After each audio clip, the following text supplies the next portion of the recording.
Hi guys, Professor Gustavo here. Let's take a look today at how to prevent the honey hole or inside Sankaku, saddle, whatever you want to call it, when we are executing the leg whip pass. Okay, people call leg whip pass or side smash pass. So let's take a look here first.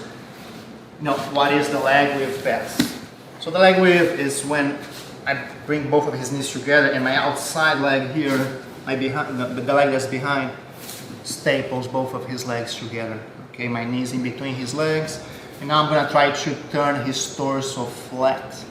Okay, by either having my cross face and underhook, I'm gonna push, having this diagonal angle here, pinning this shoulder down, so I can either pass or I can go to the mount. People call this the dope mount.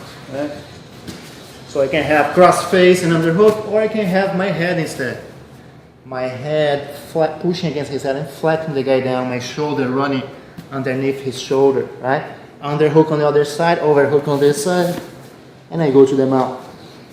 So that's the leg whip pass. And the problem with that is that basically I'm putting myself into the honey hole position because I'm bringing my leg in between his legs, right? If he's able to invert, lift his hips and throw me to the side, we are here into the honey hole saddle, no good. So how do I prevent that? Of course, it's hard to go into the leg whip pass and set up everything at the same time. So most likely I'm working my legs first. So I have my leg here. And first, I want to have my hook. I want to be hooking here behind his knee, right? Instead of leaving my leg in between his legs, right?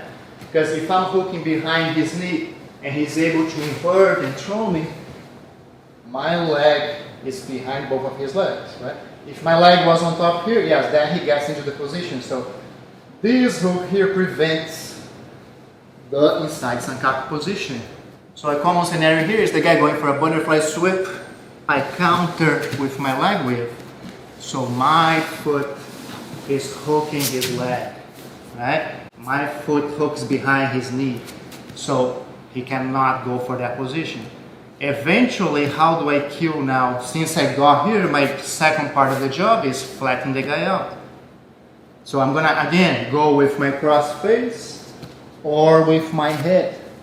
Once I flatten the guy out by blocking his head, if I block his head, I prevent his inversion, right? He cannot invert underneath me anymore.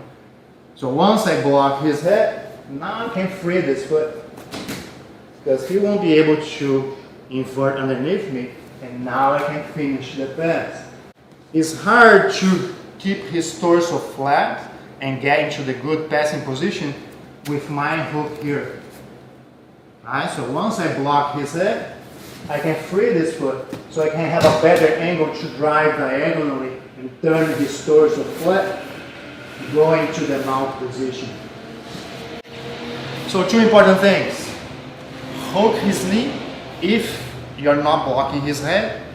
Once you block his head, then you can free that hook because it's gonna allow you to flatten him with a better angle, right? Again, with this hook here, hooking behind his knee, I'm kind of parallel to him, right? My body doesn't turn diagonally as much.